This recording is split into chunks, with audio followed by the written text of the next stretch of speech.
प्रणाम। नमस्ते, आप सभी को प्रणाम। आज के हमारे सायंकालीन सत्र में मैं आप सभी का बहुत बहुत स्वागत करता हूं, अभिनंदन करता हूं। कल किसी कारणवश हमारी जो जो फेसबुक की लाइव थी वो जो है वो किसी टेक्निकल ग्लिच के कारण वो आगे नहीं चल पाई, लेकिन हमारा ये सेशन जो है वो हमारे आयुष दर्पण के डिजिटल ऐप पर लगातार चल रहा है। कल हमने आपको त्रिकटु चूर्ण के बारे में बताया था, जो बहुत ही अच्छा सत्र था, जिसको आप फिर बाद में हम इस सत्र को दोबारा लेंगे और हम फिर से आपको इस सत्र को कंटिन्यूएशन में करेंगे। आप सभी का बहुत बहुत स्वागत है। आप सभी हमारे साथ जुड़ गए हैं, जुड़ते चले जाइए आप सब। और आयुष दर्पण के डिजिटल ऐप पर गूगल प्ले स्टोर से आप डाउनलोड कर आप हमारे इस सत्र से जुड़ सकते हैं। आज का जो हमारा विषय है वो है दाढ़ी मास्टक चूर्ण। तो आज हम दाढ़ी मास्टक चूर्ण पर आपको इस पे कुछ बताएं। मैं आप सभी से रिक्वेस्ट करता हूं कि आप जहां से भी जुड़े हों अपना परिचय दें और आप कहां से जुड़ रहे हैं ये बताएं। तब तक हम भगवान धन्वंतरी को प्रणाम करके आपके पास वापस आते हैं।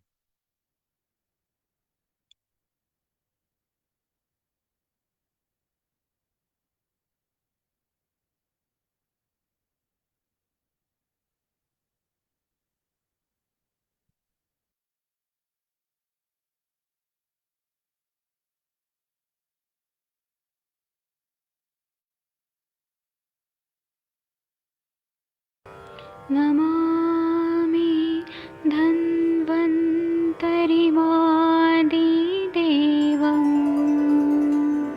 सुरासुरैर्वन्दितपादपद्मम् लोके जरामृत्युनाशम्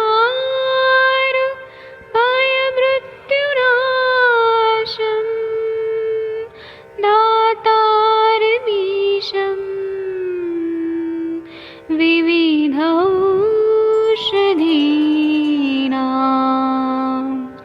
शङ्खं चक्रं जलौकां दधतं मृतघटं चारुतोर्भिश्चतुर्भिः सूक्ष्मस्वच्छादिरुद्यं शुकपरिविलसन् मौलिमं भोजनेत्रम्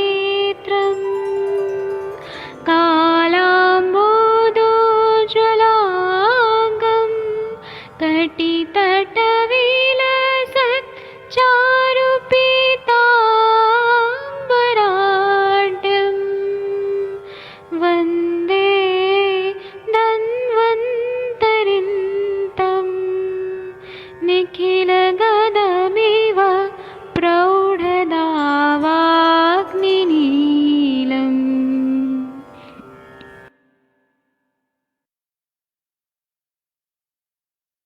कोई भी सपना साकार करने के लिए सबसे जरूरी है सही कोच का होना। चुनिए आयुष दर्पण डिजिटल को और करे अपनी क्लिनिकल आयुर्वेद सीखने का सपना साकार। Download the app now.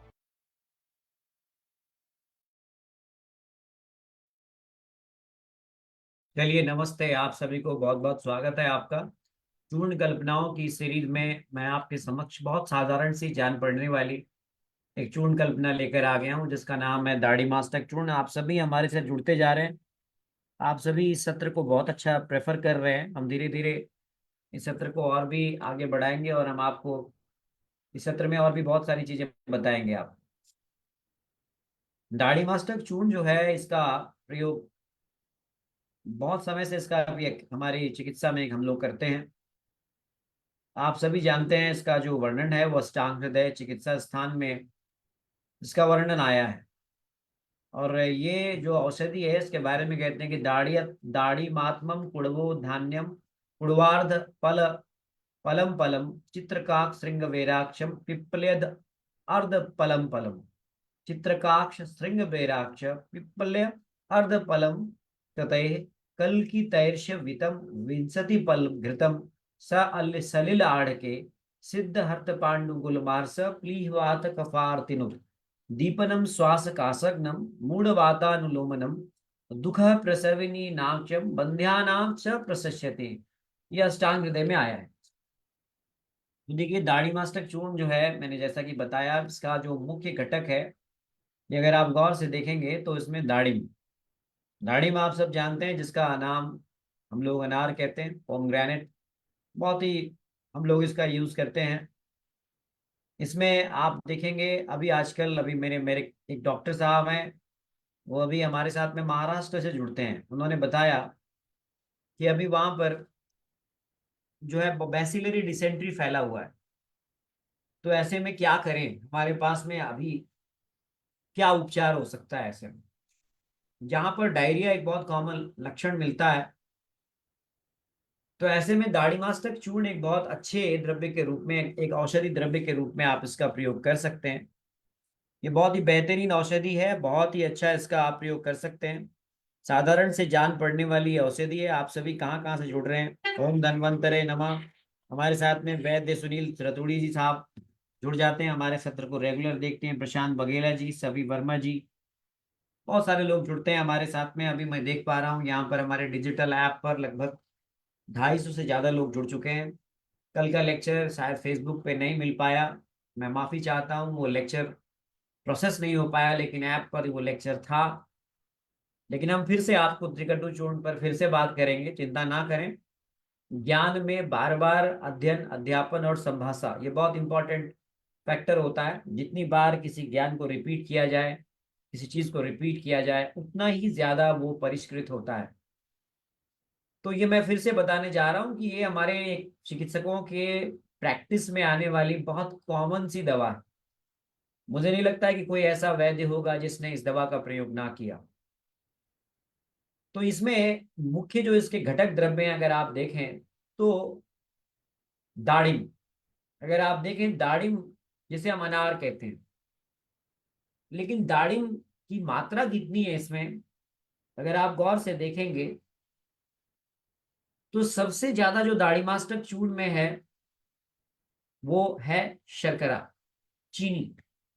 अगर आप देखें तो 80 ग्राम चीनी है, 40 ग्राम पोमग्रेनेट है, और सौंठ मरीच पिपली जिसपे कल हमने सत्र लिया था त्रिकटु, ये 40 ग्राम है इसमें।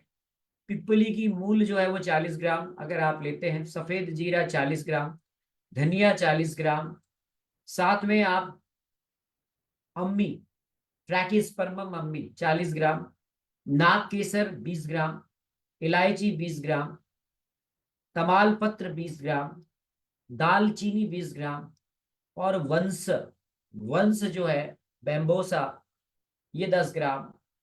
इस प्रकार से तीन इन सभी द्रव्यों को, जिसको मैंने सूत्र में बताया, दाढ़ीमात कुड़वो धान्यम कुड़वार्ध पलम पलम चित्रकाक श्रृंग वैराक्षम पिप्पल अर्ध पलम चतैः कल्कितैर विंशतिम पलम घृतस्य सलिलाढ़के सिद्ध हृत पांडु गुलमार्स प्लीहवात कफार्तिनु।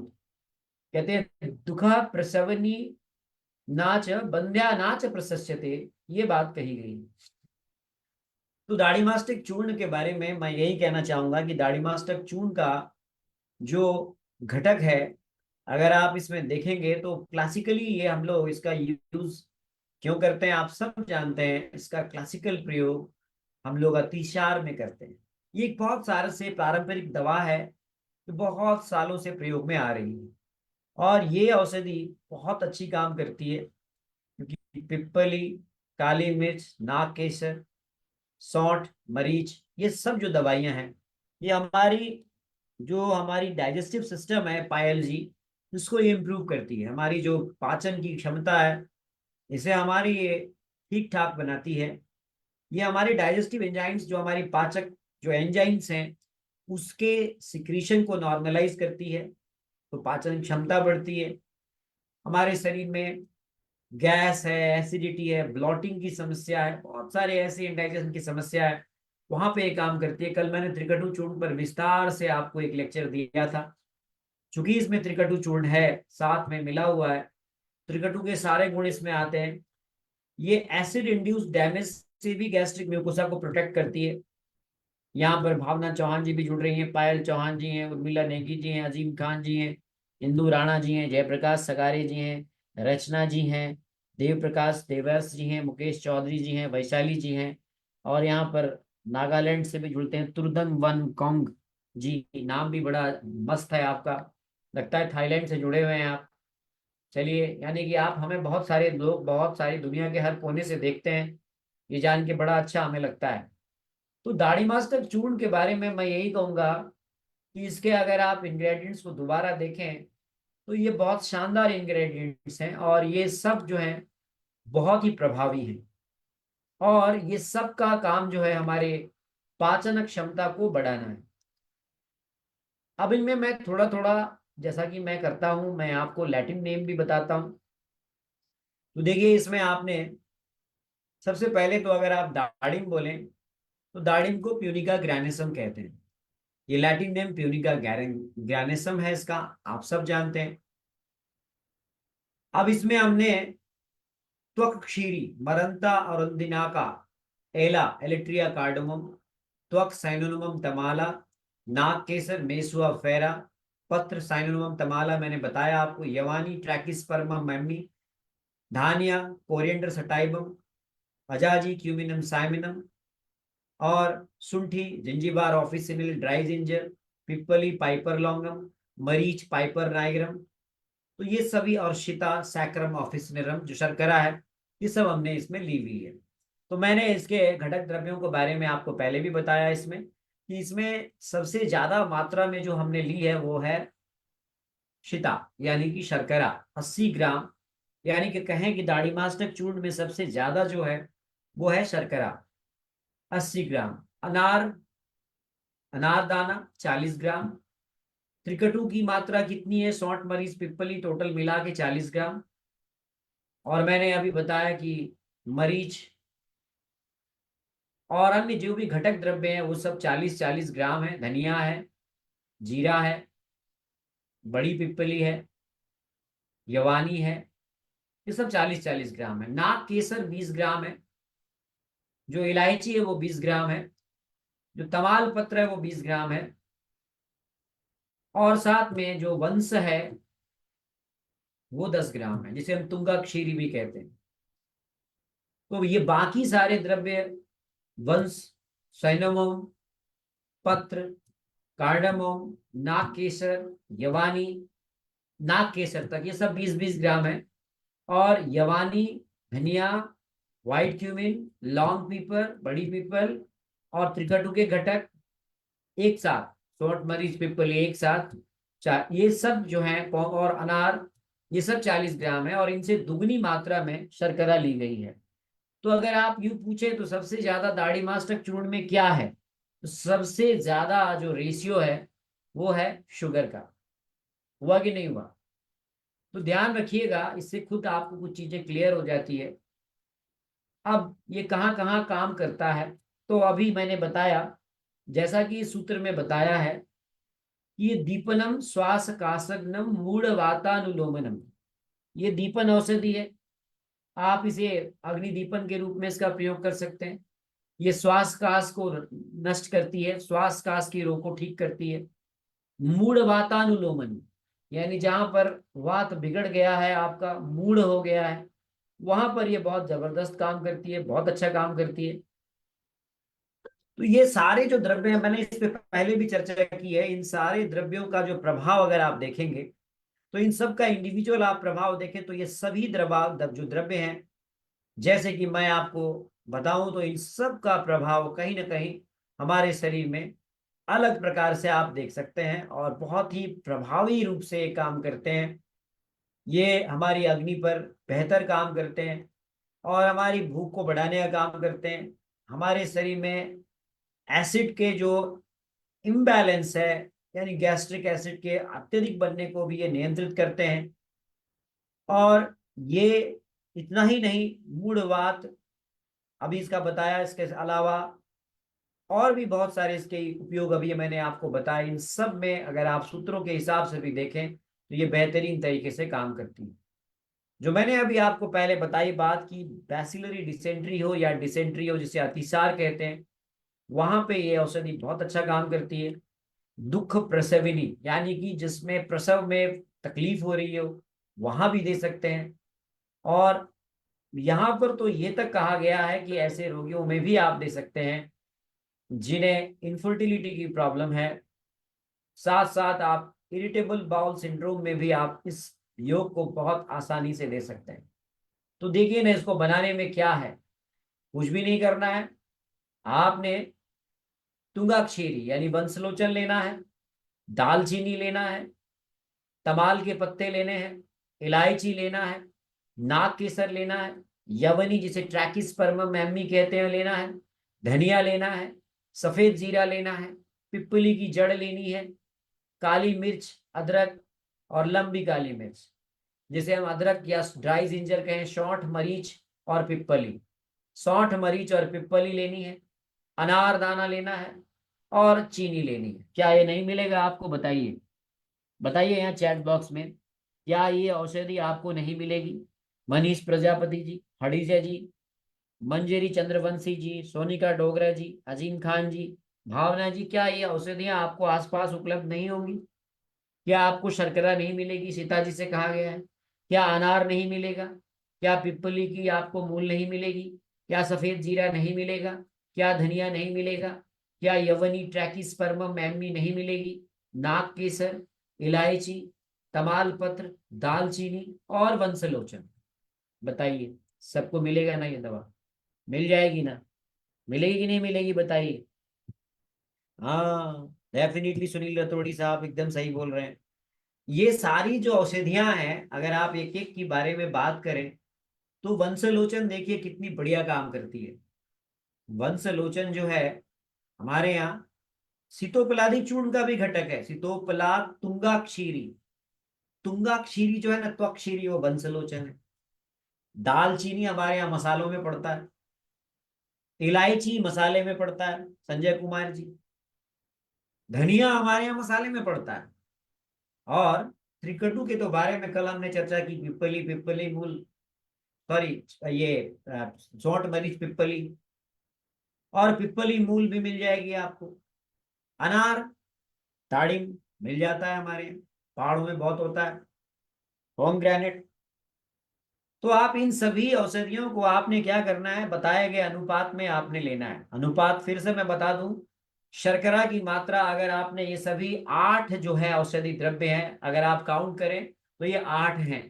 तो 8 में अगर आप 8 पार्ट चीनी ले रहे हैं, शर्करा ले रहे हैं, तो 4 भाग अनार, 4 भाग आपने त्रिकटु, 4 भाग आपने पिपली मूल, 4 भाग आपने सफेद जीरा, 4 भाग आपने धनिया, 4 भाग आपने यवनी, फिर 2 भाग आपने नागकेसर, 2 भाग आपने इलायची, 2 भाग आपने तमालपत्र, 2 भाग आपने दालचीनी और 2 भाग और 1 भाग आपने वंशलोचन लेना है।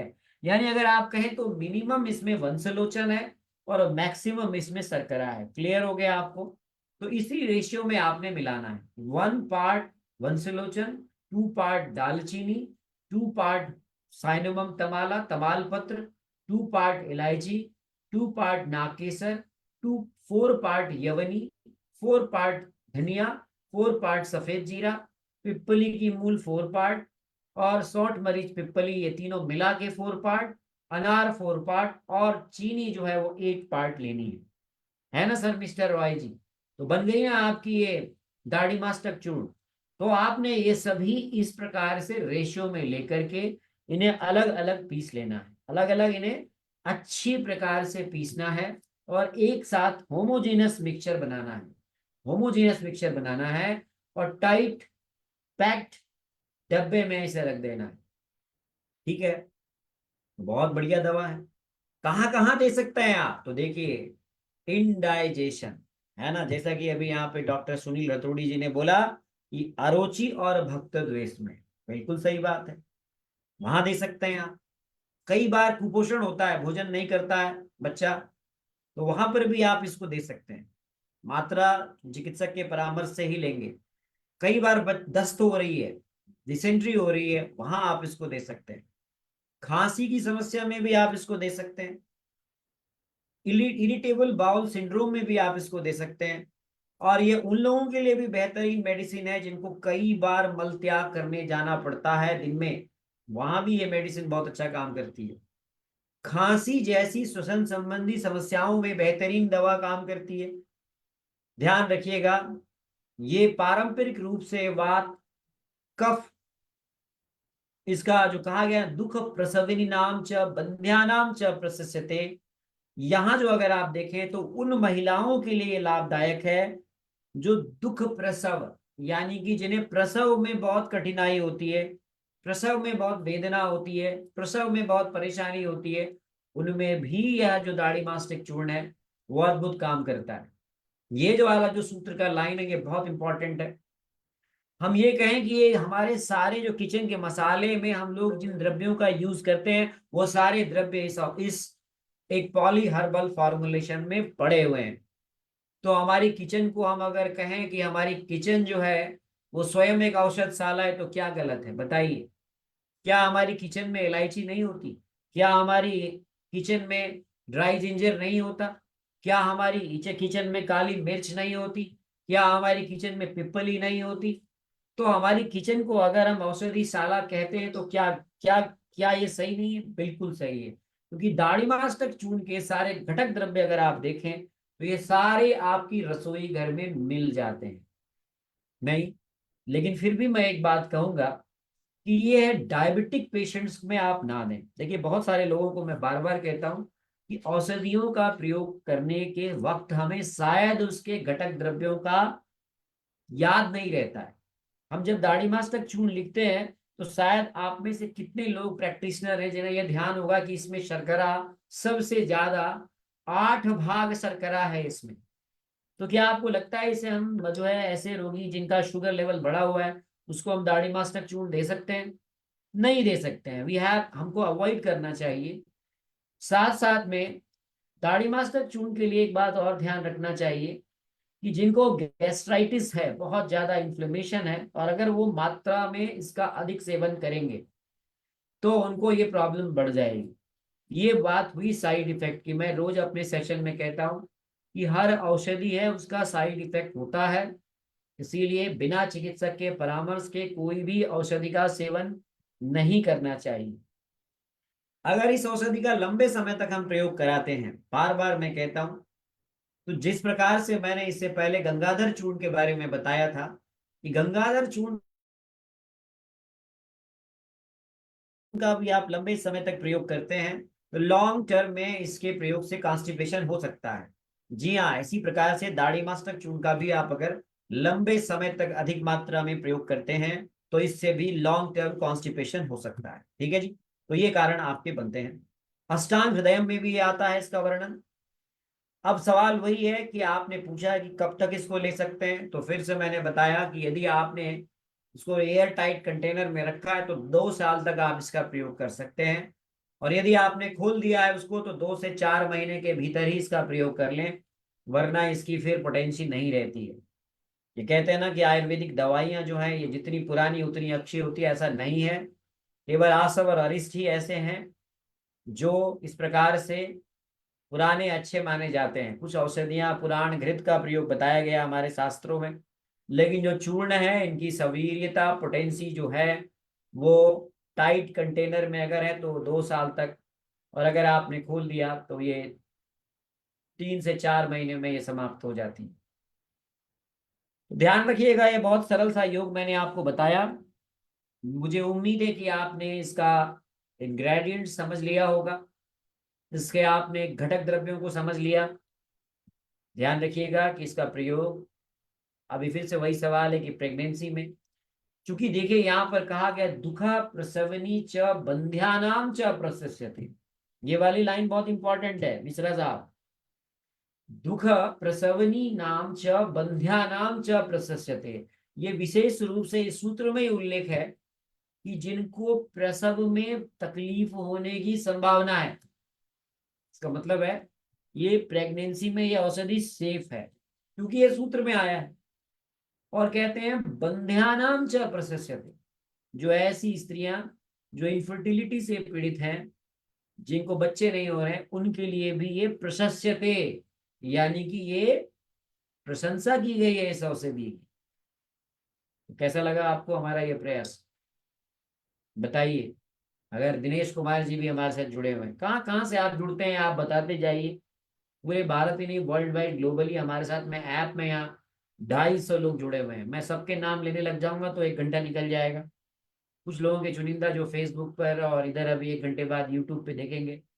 आप सभी से एक विनम्र निवेदन है कि आप हमारे इस, जहां भी देख रहे हैं आप इस लेक्चर को, इसको ज्यादा से ज्यादा शेयर कीजिए। अगर आप हमारे यूट्यूब चैनल पर देख रहे हैं तो इसे सब्सक्राइब कीजिए, लाइक कीजिए और अपनी प्रतिक्रियाएं कमेंट बॉक्स में जरूर लिखिएगा। ये इसकी जो चूर्ण की जो प्रयोग की हमारी जो एक प्रकार से मात्रा है, ये 5 से 10 ग्राम की मात्रा होती है, लेकिन आयुर्वेदिक चिकित्सक के परामर्श के अनुसार ही लिया जाना चाहिए। 5 साल से कम उम्र के बच्चे को मात्रा कम रखी जाती है और कितनी बार देना है यह भी चिकित्सक ही तय करेंगे, ध्यान रखिएगा। तो इसीलिए इसको आप प्योरली अपने चिकित्सक की परामर्श पर छोड़ दें। औषधि का निर्माण वैद्यों के लिए आप कर सकते हैं। इन औषधियों को आप इकट्ठा करके इनसे बना के आप अपने प्रैक्टिस के लिए प्रयोग कर सकते हैं। लेकिन जो हमारी ये सामान्य जनता इस लेक्चर को देखेगी, कृपया अपने से स्वयं औषधि का निर्माण कर स्वयं इस औषधि को ग्रहण ना करें, किसी चिकित्सक के परामर्श से ही इस औषधि का को लें। धन्यवाद, बहुत बहुत नमस्ते, प्रणाम आप सभी को। स्वस्थ रहिए, मस्त रहिए और आयुष दर्पण को देखते रहिए। थैंक यू, धन्यवाद, नमस्ते।